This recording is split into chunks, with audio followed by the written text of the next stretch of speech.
Good afternoon, and welcome to Vacationist News. Russia is a country located in Eastern Europe and Northern Asia and is the largest country in the world by land size. Russian land area is approximately 17.13 million square kilometers, almost twice the size of the United States, with a total land space of approximately 9.834 million square kilometers and over 70 times the size of the United Kingdom. Ukraine is an Eastern European country and is the second largest country by land area in Europe after Russia, which it borders to the east and northeast. Ukraine has a total land area of approximately 603,548 square kilometers, which is 28 times smaller than of the land space of Russia.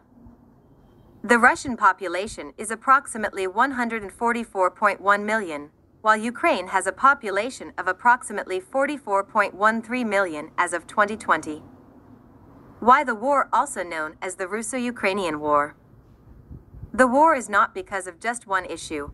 There has been long-standing tension between the two countries, especially on the Russian side.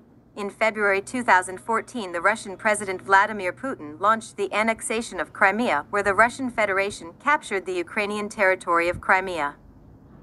To capture the Crimean Peninsula, the Russian military held an all-night meeting regarding the Ukrainian territory of Crimea and the city of Sevastopol. Approximately 4 days after the meeting, Russian forces attacked the Supreme Council and other areas of Crimea using masked troops without Russian insignia.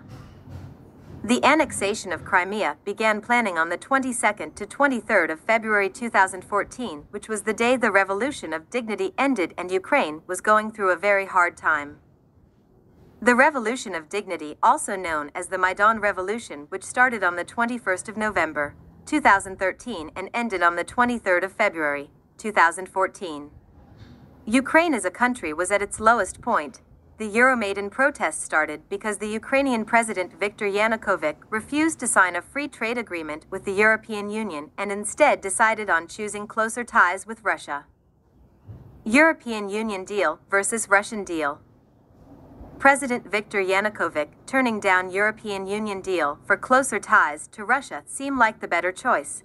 But the people of Ukraine wanted nothing to do with Russia. The Ukrainian Prime Minister Mykola Azarov had asked for 20 billion euros, approximately $27 billion in loans and aid. The European Union was willing to offer 610 million euros, approximately $838 million in loans.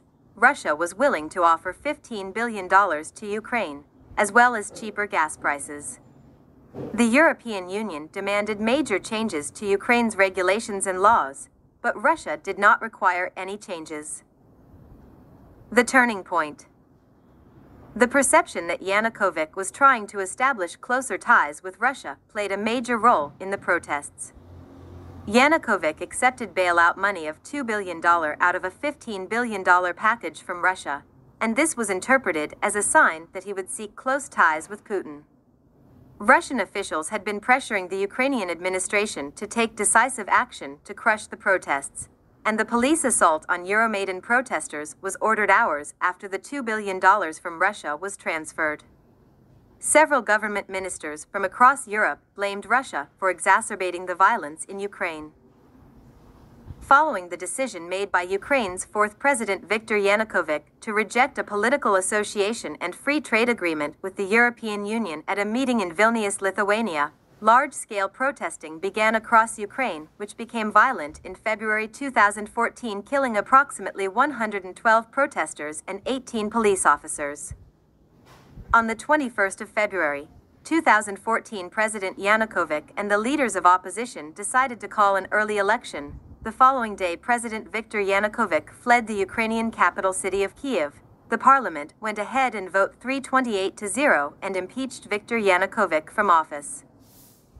Yanukovych went ahead to say that the parliament decision was illegal and possible coerced and asked the Russian Federation for assistance. The newly formed government, led by Arseniy Yatsenyuk, proceeded to sign the European Union agreement. Petro Poroshenko became the president of Ukraine after a landslide victory in the 2014 presidential elections. The new government restored the 2004 amendments to the Ukrainian constitution that were controversially repealed as unconstitutional in 2010 and initiated a large-scale purge of civil servants who were associated with the overthrown presidential team. Territorial rights and recognition. After the election, Russia then decided that Ukraine was not capable as a nation and that it would not recognize the new government of Ukraine, and it's time to bring the Crimean Peninsula back to the Russian Federation. After the annexation of Crimea, NATO decided to suspend Russia for violating Ukraine's territorial rights, and the United Kingdom decided that they would not recognize the newly formed Russian state as a part of Russia.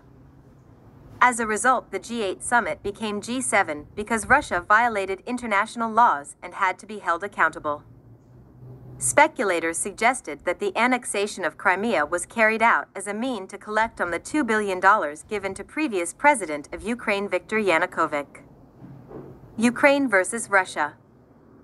On the 24th of February, Russia launched a full-scale invasion on Ukraine's soil, quickly killing over 100 and injuring over 1,000 of its citizens, including women and children. Russia sustained a heavy military blow as well, losing and injuring over 3,500 of its military personnel. On the war on Kyiv, the capital city of Ukraine, there was severe damage to its infrastructure. World leaders began sanctioning Russia to withdraw its troops from Ukrainian soil. But the Russian President Vladimir Putin shows no sign of weakness or remorse, even though the Russian economy was cut off from the SWIFT banking system. The SWIFT banking system is the most widely used banking system in the world and is needed by banks to carry out daily banking activities. Further sanctions were tabled to include the freezing of over $600 billion for the Russian central bank, President Vladimir Putin and his affiliates' personal and companies' assets.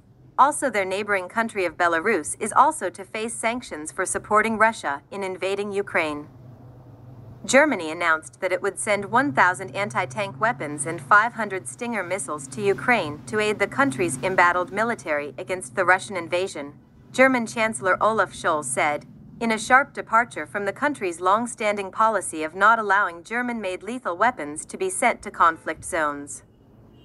The Netherlands agreed to a Ukrainian request to rapidly ship 200 Stinger air defense rockets and 50 Panzerfaust 3 anti-tank weapons with 400 rockets.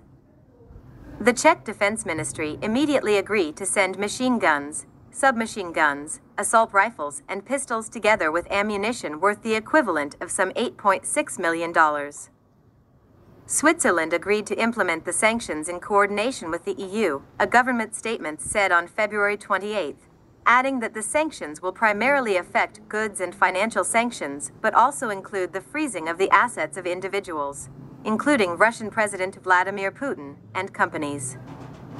As majority of the world look on in support of Ukraine, Russian forces began to lose momentum but continue to remain in Ukrainian territory.